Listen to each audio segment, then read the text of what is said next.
Hey guys, this is here bringing you another video and welcome to a Q&A video. Not done one of these in quite a long time, and I've actually had a few people ask about doing them. I think people just find them quite chill.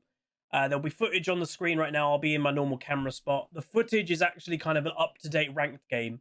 So it's a game of Anivia. I kind of stopped recording, and you'll kind of see why if you watch the gameplay.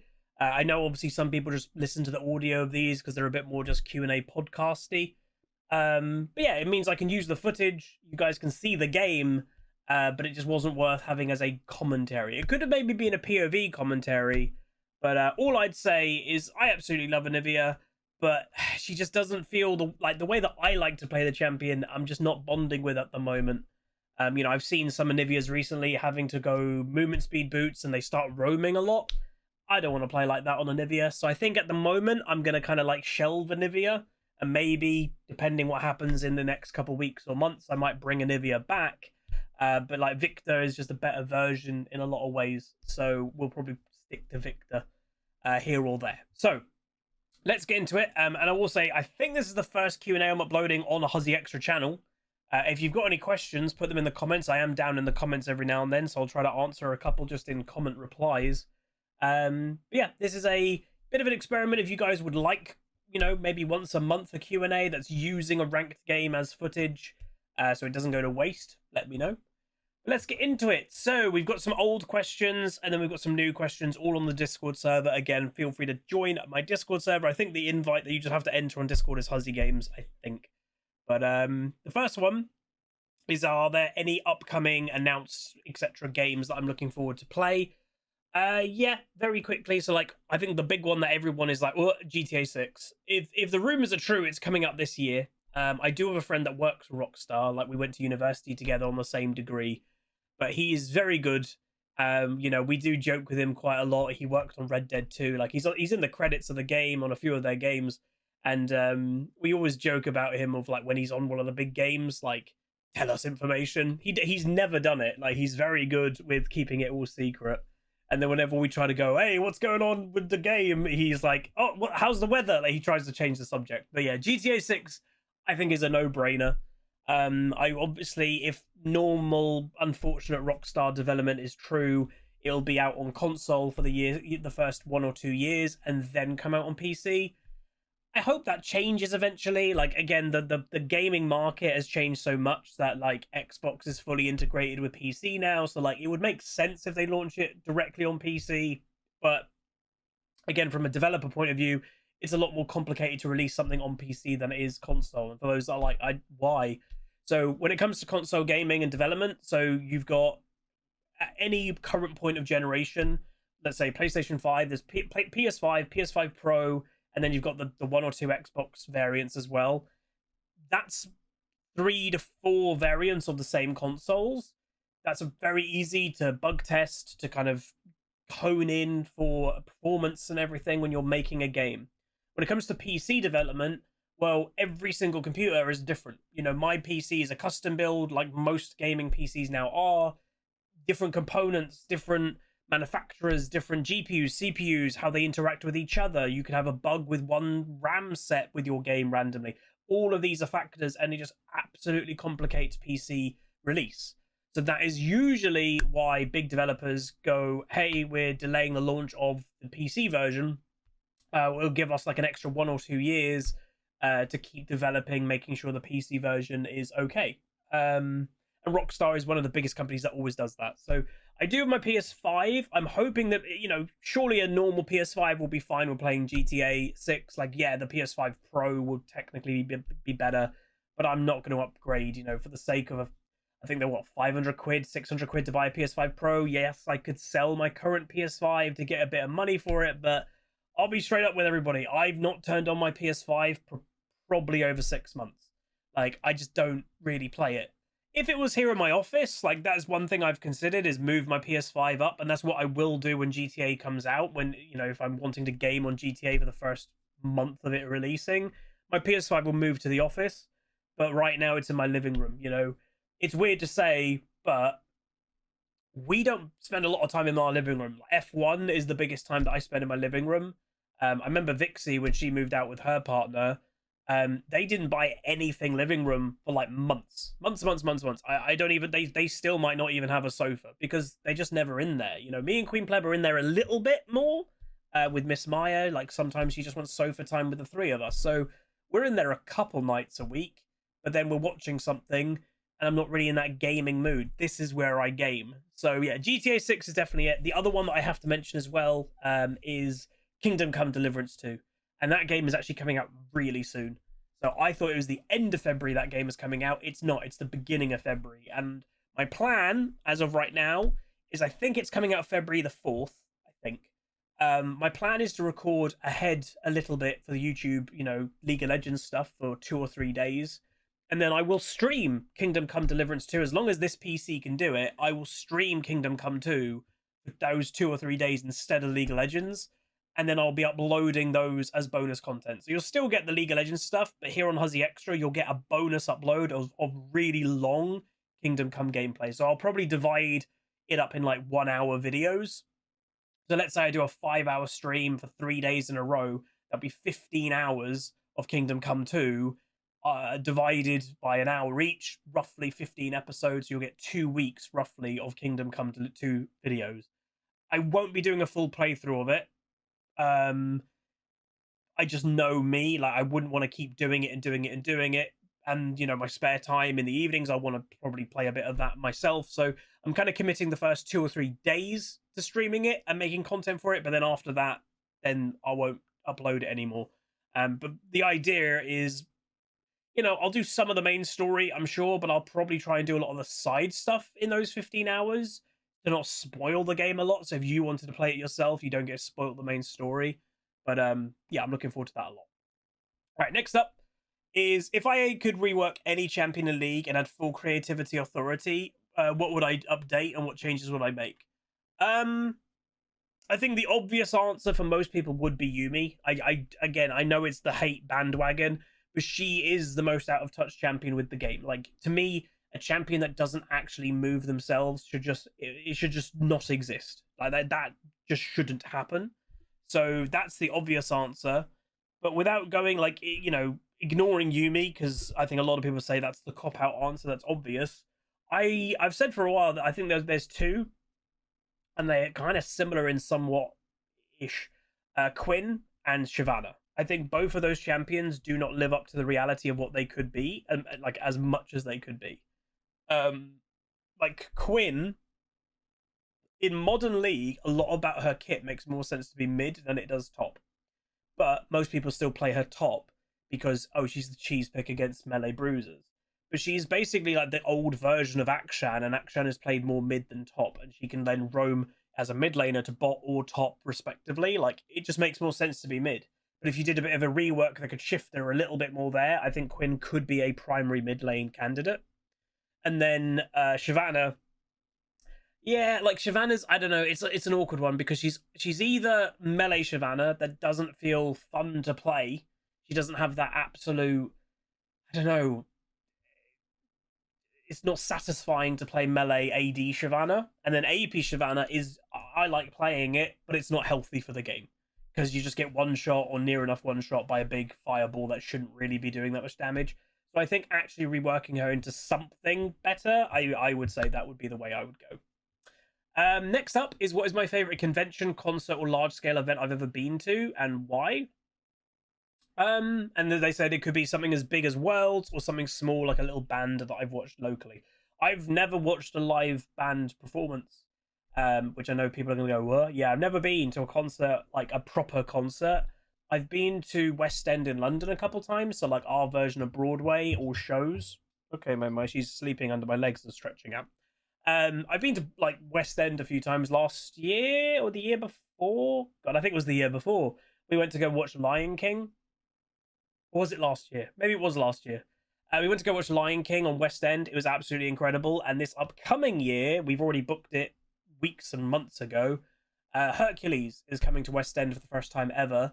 Hercules is my favorite Disney film, and it's actually Queen Pleb's favorite Disney film too. Like when we first started dating, you know, you kind of do those 20 questions. It's like a cute thing when you kind of start dating somebody.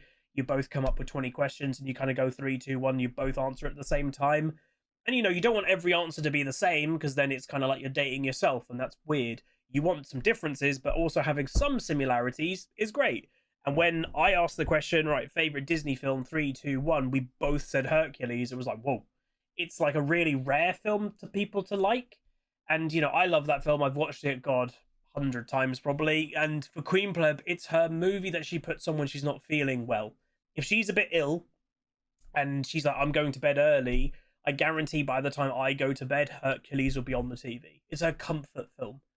So yeah, we're looking forward to that massively. I hope it's good. I really hope it's good. The songs are absolute bangers, so like it should be good. But as for my favorite convention or something like that, so I used to go to London Comic Cons quite a lot.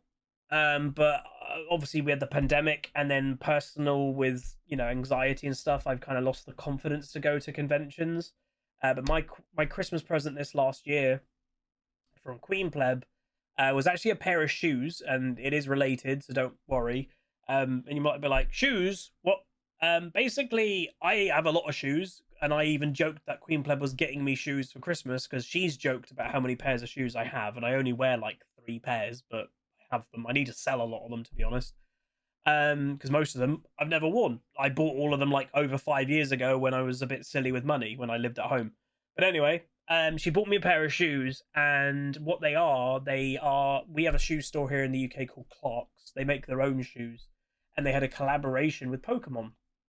And she bought me the collaboration pair of Charizard shoes from Clark's. And they're a bit out there. They're bright orange. Like, I would not wear them on a day-to-day basis. Like, they're still in the box in my bedroom. And Queen Pleb said, these are your convention shoes. Like, she knows that I miss going to conventions and I've lost my confidence a bit. So she said, your Christmas present is these shoes, but also we're going to go to a convention this year together. She's been to a couple, but not many. I used to go to a lot of conventions. And she said, we'll go to a convention. Those are your kind of like convention shoes, your bit of armor, and it was a really sweet gift. And, just to mention, like, whatever convention we choose to go to, I won't announce I'm going to it. Like, it will just be a random, I'm having the weekend off, like I do a lot of the time nowadays. So I'm not going to announce I'm going to be going to any of the conventions or anything like that. It'll just be me and her, and just try to get the confidence up a little bit. I'll only be going one of the days. I used to only go to one day anyway. I've never gone to like a convention for 3 days in a row. But yeah, it probably won't be a London Comic Con. Like, that's probably a bit too much to go from losing confidence to then London Comic Con. So I'll probably go to some mid-tier one eventually sometime this year. But as for my favorite, still haven't mentioned that, League 10. Like, League 10 is where I made a lot of good memories. So it was in 2019. It was the 10-year anniversary of Riot, or of League. They called it League 10, and it's where they announced that we're becoming Riot Games, when they've been called Riot Games for years and they just had League. They announced, Legends of Runeterra, which was playable for us at the event. I was basically the first person ever to stream that game as a featured streamer from the event. Some of you may remember I was in the booth and everybody was behind me on the floor. I also play tested Wild Rift there. I met a lot of really cool people, like, meeting a lot of my content creator friends were there. Firefox, Vixie, everybody was there, Rezone. It was a really nice event. And, at that time, 2019, I still didn't really have a life. I was still just like a hermit that kind of stayed in my bedroom at the time, streaming, recording every day and not really living. So that event did a lot for me. That's the event that, of my original weight loss, a lot of it happened because of that event. I remember getting the invite, and it was like in 2 months' time, and I lost 20 pounds before the event. I don't really know why. Like, I just wanted to be like feeling a bit more confident, And then I obviously continued to keep losing and losing and losing, and I lost a lot of weight even after that event. So that was a big event for me. I spoke to a lot of rioters, made some good friends of rioters. I still talk to a bunch of them today. A lot of them, came over from even NA, the developer teams and everything. I spoke to the CEO of Riot at the time. We all had our own desk. He was in the middle of the floor as the Riot CEO, but pretty near the UK area. And he was alone at the time. And I was like, I'm going to go talk to him. And that was the whole point. Is like, people were like, you're going to go talk to the CEO? I was like, yeah. Like, that's why he's here. Like, he's not here just to be alone and play games at a LAN. No, he's here to talk to people. Like, he wants to share what League and Riot's becoming. So I had a really good like 10-minute chat with him, and that was pretty cool. He's not the CEO anymore. He moved on, but yeah, that was pretty cool. So I'd say League 10 was definitely my favorite. Who's my favorite character from Arcane? Ooh, if I had to give just a one-off answer, I would probably say Echo. I think Echo was a really interesting character, and again, I think Riot has learned, and also the company that made Arcane, it should have been, and they've admitted this themselves, it should have probably been a 3-season show. Season 2 was really rushed, and I think if you gave an extra season to slow things down and explain more things and not have like jumping stories all over the place, it would have made a lot more sense to like the average casual watcher. I think they struggled to keep up with what was going on, but I still think Echo is a really cool character. And yeah, with them learning that, obviously for future stuff, we just had the cinematic a few days ago that at the end of it, it potentially showed where the Arcane verse is going next. Yeah, I think Echo as a whole was a very cool character that you didn't expect him to have as big of a part as he actually did. And his story was, it was heartbreaking. So yeah, Echo. Next up is what are my thoughts and opinions of the changes Riot's made to the monetization system? Do I like the moves or no? I don't know a single person that's going to say they like it. Maybe the accountant at Riot, but no, none of it's pro-consumer. And it's always a bit of a dangerous hill when you're kind of going anti-consumer with a free-to-play product. And that is, I would say, the core fundamental is you have to remember League is fundamentally a free-to-play game. So you can play the game, you can play ranked, you can get up to rank 1 challenger without spending, in theory, basically anything. But from what I know, the changes don't really impact me in terms of the champion changes, but Riot's already said that they admit that's bad. So from what I know roughly, because obviously I own all the champions, I've got near 800,000 blue essence, so I don't really I'm never going to need it. But basically, they've made, I think, something like blue essence you can't really get much anymore. You can't really get chests or something anymore. So actually unlocking new characters is insanely harder now than it's ever been. But they have said they're going to probably change that because obviously that's silly. What they're trying to force for new players is either have Xbox Game Pass linked, where you get all the characters unlocked by default, and obviously that is very good, but there's a monetization partnership for Riot's incentive in that, or you have to buy Riot points to buy the characters that you want. But yeah, they are saying, yeah, that's a bit too extreme. And what's been interesting is online, a lot of Rioters not from that department have kind of been vocal about that's really bad. And they're champion designers, they don't have any say about blue essence and how to unlock characters. They are being vocal about it, so I think things will change. As for the stupid gacha whole system with $250 plus skins, yeah, it's really predatory. It's bad, but again, you can ignore it. It's hard to ignore, I would say, because the client is really forcing you to look at it a lot. But yeah, please, just whatever you do, don't buy one of those stupid skins. I know some people, they go, oh, I'm only going to buy 10 of the rolls and good luck to me. Yeah, the chances are you're never going to get it when you only buy 10 rolls or whatever. Yes, there have been people that have rolled once and got the Jinx skin, but don't buy into a system that is clearly put against you. It's like betting in Vegas. Like, if you go into that and know the house is winning, then sure, but don't think that you're winning in that situation. And the less people that do it, the more incentive Riot will go away from that system. The more people that do it, they'll only make it worse. So, yeah. Next up, do I think there is currently too much pressure put on junglers with how strong feat of strengths are and how much Drakes and Grubs matter early? Yeah, to a certain point. Jungle is, to me, like the main role of solo queue. It might be different in pro play, but in solo queue, most games are determined by the jungler. Like, it just is. And that's where a lot of people say, oh, jungle gap. But jungle gap isn't just jungle gap. And I might be like, what? So in the modern game, and this is where I still am getting used to it and having to adjust, and a lot of people are too, jungling is now not just a jungler's effort, it's a team effort. So when it comes to jungling, going for dragons, going for grubs, it shouldn't just be your jungler doing that now. So that's where the game has updated, that a support genuinely for grubs should be going over there when grubs are spawning. So if one support goes over there and one doesn't, that's not a jungle gap. That's a support gap. And that's happening in a lot of games. That's the priority shift that people have to start doing. Is it's a team effort to get these objectives, not just the jungler. Because it historically in the early game was just the jungler's job. Now it's not. Your mid laner should be coming over. Your top laner should be coming over. Everything you should be doing a minute before grubs are spawning should be prepping of grubs are spawning. I'm going to go back, buy as much power as I can before grubs fight. But people are still not doing that. And they still go, jungle diff. It's like, it's not just the jungler now. Yes, there's a lot of pressure on junglers, but if their team is helping them, it's a lot less pressure. So that's what I would say. Next up is how am I finding the new season? I'm actually quite enjoying it for the most part. So my season is going fairly mixed. I don't mind giving a slight spoiler because, I actually don't have a lot of content in the pipes right now, just a couple of days.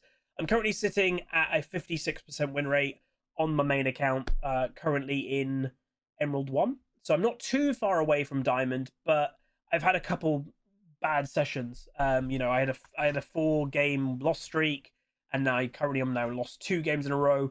But it is what it is. Like, it's the early season. It's a bit of a fiesta. Things will calm down. And when, I will still keep climbing. I know I will. I'm pretty confident this year we're going to get back to Master on the Huzzy account.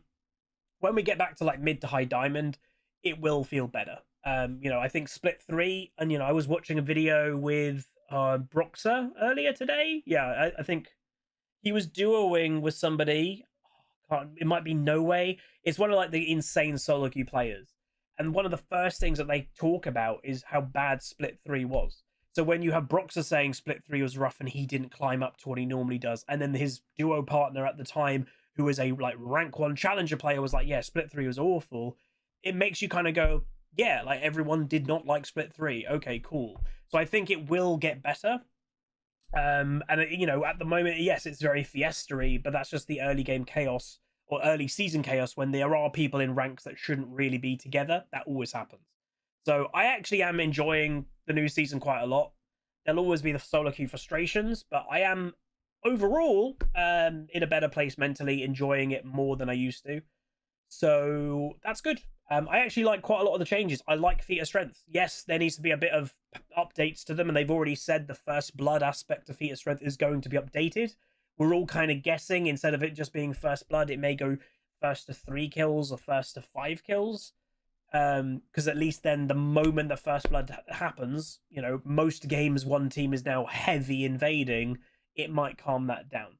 And I think that'll be fine. So I'm actually quite enjoying it. Next one is like with my game developer background or game design background, but sure. How would I balance tanks? To me, tanks, I like tanks, and I've always said I think tank meta is when League of Legends is at its most kind of skillful, but when tanks themselves don't do an extortion amount of damage. And that's basically what's happened. Is tanks, juggernauts, whatever you want to call them, they're 2 different groups of champions, but Amundo is still a tank. Yes, he's not a full tank, but he's still a tank, It's kind of like in World of Warcraft. The monk tank can deal a lot of damage, but it's still a tank. So I would just simply tone down their damage. I'm fine with tanks being incredibly tanky, because that's their primary job, but I'm not okay with a tank that's near unkillable walking towards you when you can't kill them. They walk towards you and hit you with, like Tam Kench, with 3 tongue whips and you're dead. That just doesn't feel great. And, there's some people going, oh, just embrace that, play that yourself. I said at the beginning of the season, I'm going to play tanks. I haven't, because I just can't. I don't find that gameplay fun. I still have to fundamentally find the gameplay fun and satisfying, and my own brain, the way that my brain works, I have to feel like I'm climbing in my way that I find skillfully. And other people everyone finds things in League differently and skillful. Someone will one-trick Shaco jungle and say that's the most skillful way to climb. Someone say that would be a really unskillful way to climb. Everybody's different. Nobody's right, nobody's wrong. But my way that I want to climb is plays champions that I deem skillfully overall. And I just can't bring myself to play stuff like Tam and stuff. It just isn't fun. I'm sure it is fun for some people to walk around with 8,000 health near one-shotting people, but I don't. So yeah, they just, again, it's fundamental. Keep them being really tanky. I'm fine with that. Just tone down their damage. It's that simple. They have to do some damage, otherwise they'll be ignored. But the amount of damage that they do with how tanky they are is just not at a healthy level. So that's what I would say. Next up, another similar question about reworking champs. We already answered that, but the second part is, if I could revert a rework, which one would I revert? Honestly, I don't think any of them really. I'm a rare, I guess, individual. I like reworks, but I actually am more extreme. That I actually do not like reworks, where the champion is pretty similar. I like proper reworks. Like, people hate the Aatrox one. I like the Aatrox one. Old Aatrox was, and I played a lot of old Aatrox. He was pretty boring, and he had quite a lot of similarities with other champions. New Aatrox, yeah, has some similarities, but he is his own champion. Fundamentally, he is his own champ. I like that. And again, a lot of the time reworks happen because their original kit failed.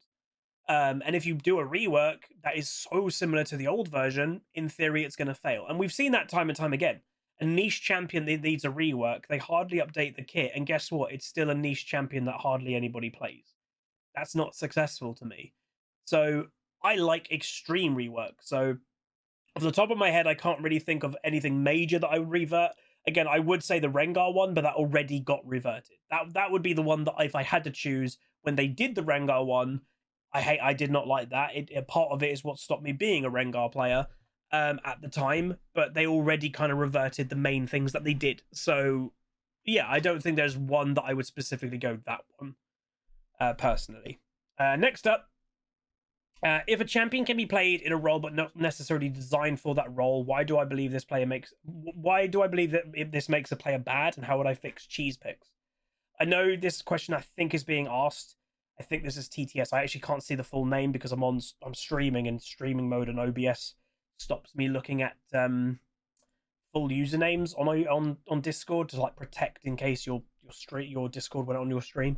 I think TTS is a Warwick top lane player, and obviously Warwick top lane is a very it's a contentious like topic for a lot of people. The basic way that I would especially say about Warwick's example, and a lot of it lies true in no skill, or where people a lot of the time say there's no skill in these type of picks. So Warwick top lane is a very beginner friendly champion, and as he should be. There needs to be beginner friendly champions, but he fundamentally is designed for the jungle. He, over the years and years, he's always been a jungler. Right, hasn't really balanced it at all to him being top lane. They haven't even massively acknowledged him being played top. He is still more or less balanced towards jungle, which basically means his sustain is incredible. That was Warwick's, always his power was his sustain. The problem is Warwick hasn't, he hasn't kept up with how the game is now, because junglers basically need no sustain in their kit. You can jungle anything. Why? Because of the pet system. So Warwick's sustain is completely wasted in the jungle, but his sustain is still absolutely immense. So people obviously fairly, recently in the last year or two, go, his sustain is incredible. Top lane is about constantly dueling. If I play Warwick, I can never get out sustained. And he's a pure, I'm going to fight you 1v1 champion. Again, he's there's not much mechanics to him. It's pure stat stick stuff. And that's been the way of the game recently. Volibear is an example of that. And it's all about stat sticking. So when you have a champion like Warwick, who's fundamentally only designed to 1v1, has more sustain than a Tryndamere, because he's kind of designed to be in the jungle in a system that didn't have sustain in the jungle, but he still has it. And then he even takes barrier in top lane to kind of cheese, like, I'm low health, but my passive kicks in, so I'm now attacking really fast, healy. No one's ever going to feel like they got outplayed by that. And that's my biggest thing. And no matter what other games, like, if I don't have the feeling I'm being outplayed, I'm always going to feel a bit, yeah. And there's no outplaying with Warwick. He fundamentally right-clicks on you, presses Q occasionally, and then fears you, and then ults you in a 1v1. That's it. Rinse and repeat. There's nothing special the Warwick's going to do in that situation, and you're never going to feel outplayed by one. That's, to me, what fundamentally a cheese pick is like. Pretty much most cheese picks boils down to you never really feel like you got outplayed by it. And that's what it is. And the way, especially of cheese mains, is it's even more skewed in their favor, especially lane phase. It does change later into the game because there's a reason that they're not designed for those roles. If the game gets to mid game or late game, a lot of the time Warwick tops fall off compared to proper top laners. So that's his weakness in playing top. but the lane phase is very depressing for the other laner. You know, it's annoying. But I missed the point what I was gonna say. Basically, oh yeah, I was gonna say if I don't feel like playing, like it's like Marvel Rivals. I'm playing a bit like that at the moment. I hate Psylocke and I hate Star Lord because they kind of play themselves. Something that plays themselves and then there's not skill expression to it. I'm like, I don't like those characters. It's the same kind of thing. It's just me as a person. You don't have to agree with it. You know, that's the beauty about everybody's different. And what I never would want, and maybe I need to make this point clear, is I have my opinion and I'm going to share it here on Hussy Games. It's my channel. But you are 100% always entitled to your opinion. It's like what I said earlier. Everybody finds different things skillful. I give my reasons for it, and people can agree with them or they can disagree with them, and that's completely fine. You know, there will be people out there, and I've seen it, especially on Reddit. There are a lot of people that find Anivia unskillful. They think that she's an overpowered bird, and I'm like, I'm not going to agree with those takes, and that she's not skillful. But there's people that do think that way. I can't stop them thinking that way. I could have my own points to counter what they're saying, but fundamentally, a lot of the time, you're not going to change people's core belief. So that's what I would say is if I don't feel like I'm being outplayed by something, especially when it's not designed to be there, then it's never going to sit with me right, you know, fundamentally. So yeah. Next up, with the influx of interest in League because of Arcane, how could Riot make the game more beginner friendly since it's very anti-beginner? Yeah, I mean they are trying in some aspects. You know, their monetization of making champions impossible to get, that's a negative, but they are saying they're going to update that. I'm not a normal game player at all, but I have heard very positive things about that new game mode, whatever it's called, quick play or swift play or whatever it is. Apparently that's really good, and I've not played one game of it. From what I know, it's fundamentally the League. It's Summoner's Rift, but the game is at a faster rate.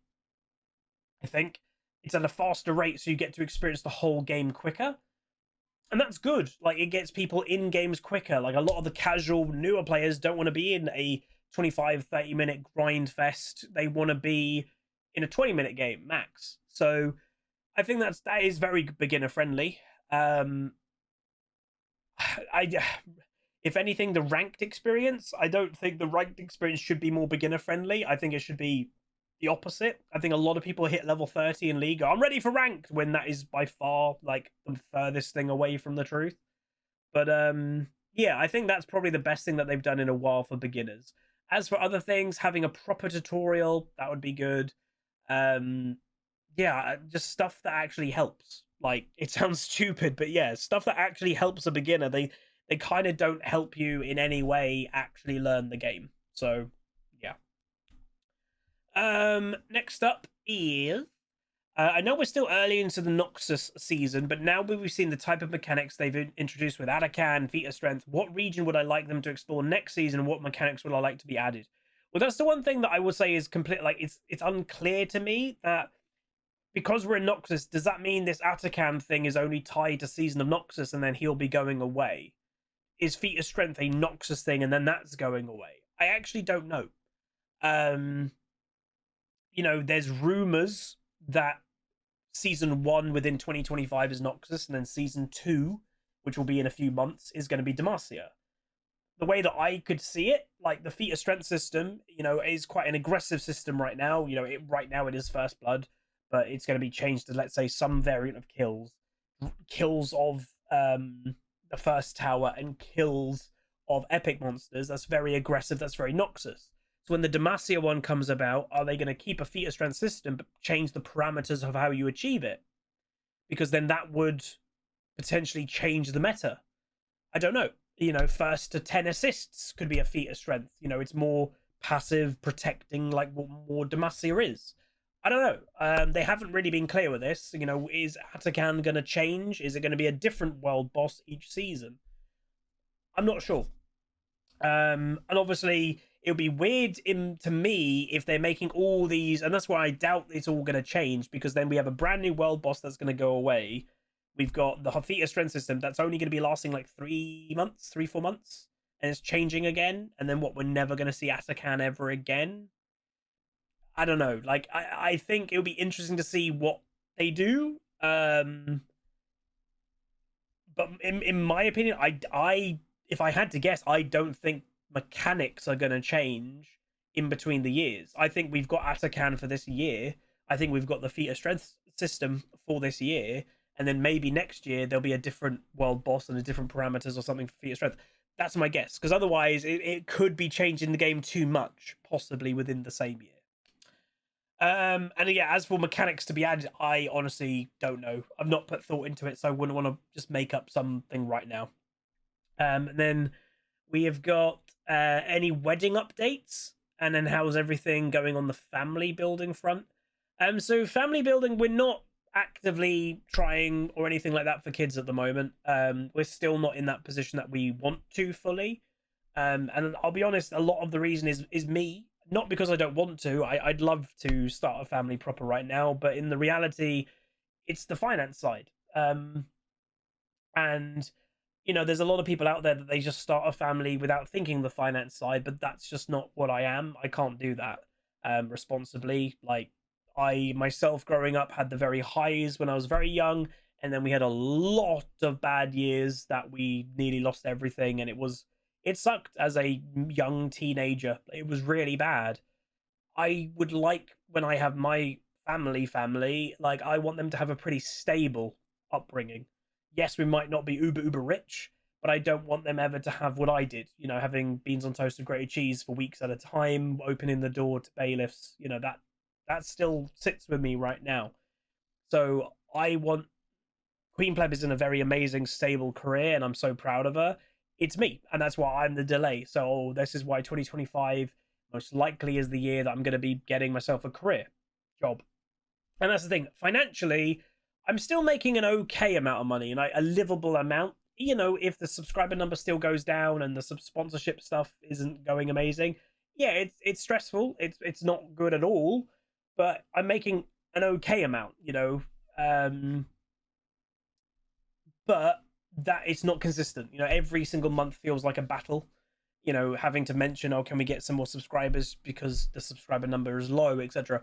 I don't want to live that life of every single month is a battle while I've got a newborn child. It's just not what I want to do. So I think getting myself a career job this year, if I can, I'm going to try. It's not a guarantee. I'm going to put my, apply to a few jobs, maybe use a recruiter properly, that they can help me try to find a job, and maybe I'll be successful, but maybe I won't. That's the risk of being a 30-year-old content creator, is someone will have to take the risk on accepting me into my first career job in the actual industry.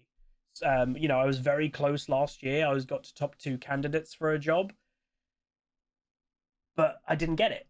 So we'll see how it goes. Yes, I will still be doing content on the side. Just to make it very clear, my first career job, I'm expecting my salary to technically be below what I'm currently making by a bit. But what I'm kind of aiming for is I want to do content still as a fun passion, because I just can't stop doing it.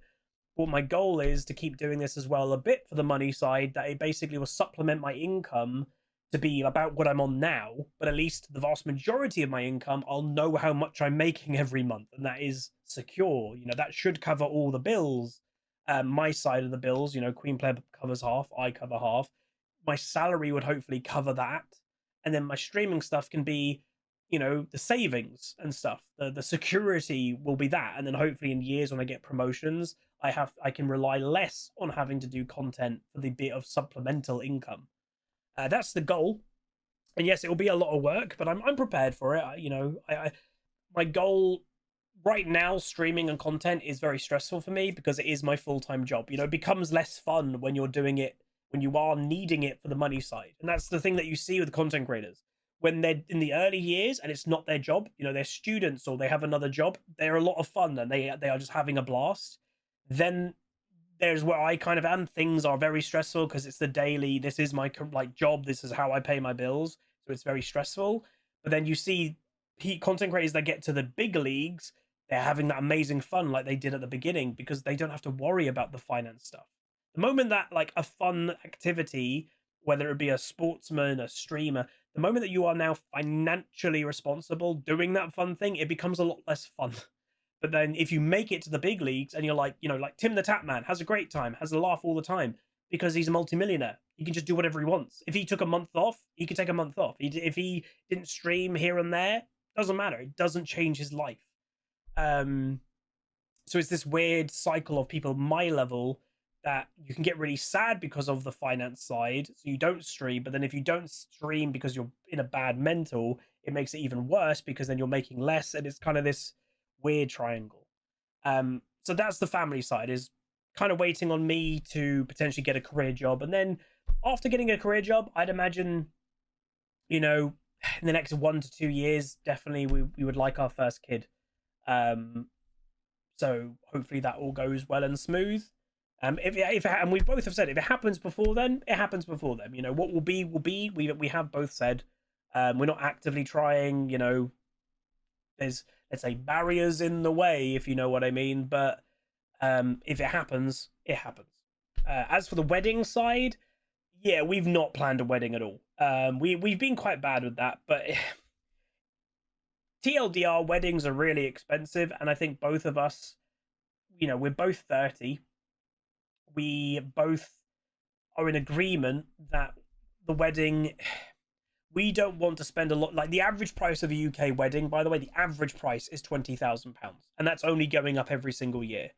That's a lot of money. Like, that would wipe out pretty much, I don't mind saying, but that all of our savings practically would be gone if we spent that on a wedding, and we want to start the family in the next 1 to 2 years. So we both are in the mindset that we probably will not be having some big wedding, and even like an average wedding is still too much. So we both have kind of felt that, we want to get married. I think of her already as my wife. She thinks of me as a husband. My mother-in-law, she just calls me Queen Pleb's husband. Like, that they just say that.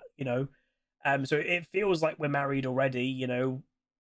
Which is lovely. It's really nice.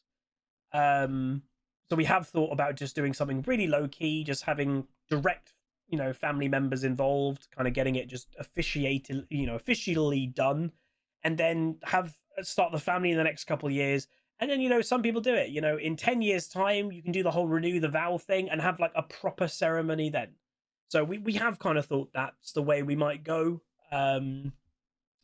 Mainly, and it sucks because it's all about money. Like, I wish I could get Queen Pleb an amazing day on getting married, because that's what every woman and every girl dreams of having, and I want her to have that day of feeling like a princess. I really do, but it's a lot of money. And it's that paying all that money when we want to start a family is just something in my mind that I can't wrap my brain around. It's not just me, she can't either. So, like, it's just too much. Maya is snoring. But yeah. And then final question to end this Q&A on. I always get asked it just to finally say is like, how is Miss Maya doing? She's doing really well. Like, honestly, she's really come on leaps and bounds in the last like 6-7 months. And what I mean by that, she's been a really good dog now for over a year, but she's calming down. She's aging up, in essence. Like, she's calming down because she's getting older. She's now how old is she? Nearly 2.5 years old. Most dogs are completely normal by 2 years old. Again, Vizslas take a little bit longer. 3 to 5 years old is most people's estimate with a Vizsla, of like, you can just have a fairly normal dog experience. Yeah, they'll never be normal. It's a Hungarian Vizsla, so like, they're just a dog plus, But she's a joy to live with. The only thing with it, and I do not mind it at all, is why we got the breed. You just need to use their physical nature. She cannot go without a walk, no matter the weather. If it's a storm out, if it's snow, whatever, she just needs it. Like, that is, it's as simple as. And it's good for us. There are those days that you're not feeling up to it. My Achilles is hurting, but you're like, nah, got to go out with this dog. So earlier today, I went out for an hour nature walk with her. Absolutely loves it. She's now sleeping at my feet for a few hours. I might do another walk in about an hour's time. That's fine. It's good for me. Being out in nature is something that I didn't do for many, many years. I love it. So she's exactly what we want. Yeah, she still has her tendencies that she's not the best. She's not the best with other dogs ish. If she gets to know a dog nowadays, she actually can be really good with them.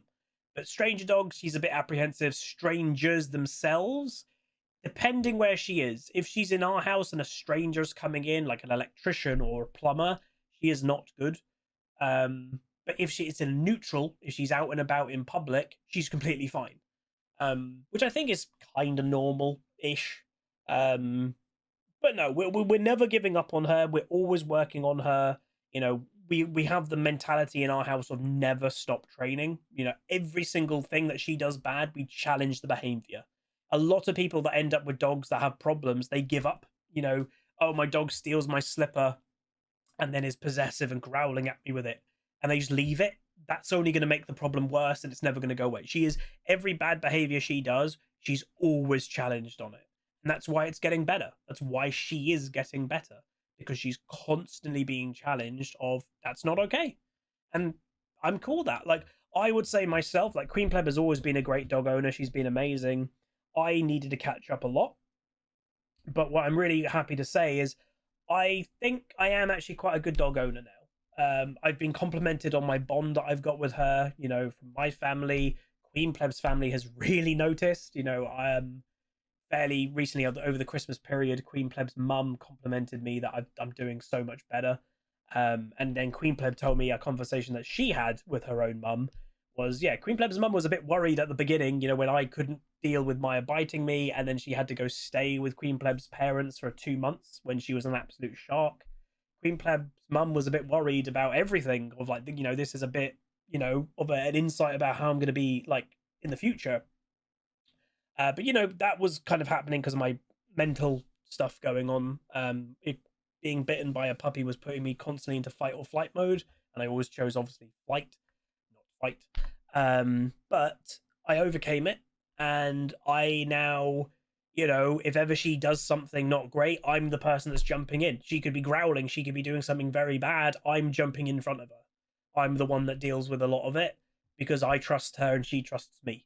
And she's only ever bitten me really badly once, and that's when, again, she was really young. She got hold of a sock. I was not in a very good headspace, and I was like, right, I'm having that sock, and I just went for it, and she bit me bad. She's never bitten me ever. She's growled. It's like what dogs do if she doesn't want to give something up, but I will not give that thing up. She knows I'm in charge, and I'm the person that will jump in the way. And I think people have noticed that. When before I would have hightailed it out of there, see you later, sayonara, I'm going to bed. Well, now I am dog pile. I'm on top of my dog if she's doing something she shouldn't, and I'm the one that wants to teach her that. And every time that she does something, she's doing it less. She is an absolute joy to live with. We've had, again, compliments of when we go over, friends and family with her. Oh my god, she's doing so well. She's so much calmer. Yeah, because we're constantly on it. And she's going to be a great dog. She one day, when the time comes of the family, she's going to be an amazing big sister to a human baby. She'll be an amazing big sister. She may not know it right now because she's not the best with little kids. They kind of surprise her a bit too much, but she just hasn't had a lot of exposure to a lot of them. When it's her own house and she gets used to it, she's going to be amazing. I know she is. I know she's going to be amazing. She's going to be a great best friend, best big sister to future family. But it's a lot of work. So again, if any of you watching this have any, like, or you're thinking about getting a high working class dog breed, you know, a spaniel, a Vizsla, a Weimaraner, they're worth it. But don't expect that you can just be sitting gaming all day, ignoring them, and they'll just turn into a chill, mellow dog. They're not. That's just not what they are. Like, it's literally telling something to go completely against their nature. They're not going to do that, and that's when people end up with problematic dogs, because they basically are ignoring their nature. A lot of dogs that you do hear on the internet of they did something wrong, it's simply a dog that's not being used to what it should be doing. And that doesn't mean like, oh, the bully fighting dogs, yeah, they fought something. No, a lot of those dogs in general, when we say you're not using the dog physically, like, they need to be challenged physically. You need to be taking them on a 2-hour walk every day, and most people don't. And then that dog gets absolutely wired. It's got so much pent up energy, and it does something bad. A lot of it is just using their physical nature. That's what they are. You know, it's fundamentally what they are.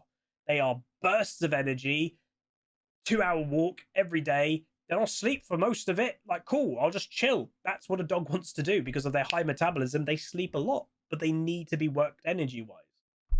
Anyway, that's going to be it. Hopefully you guys enjoyed this Q&A.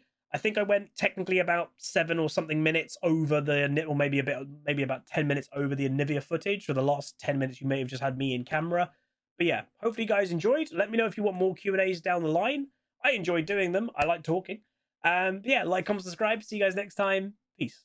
Call down the reckoning to bring back hope and peace. Restore our Gloria to live forever. Bring down the dark regime.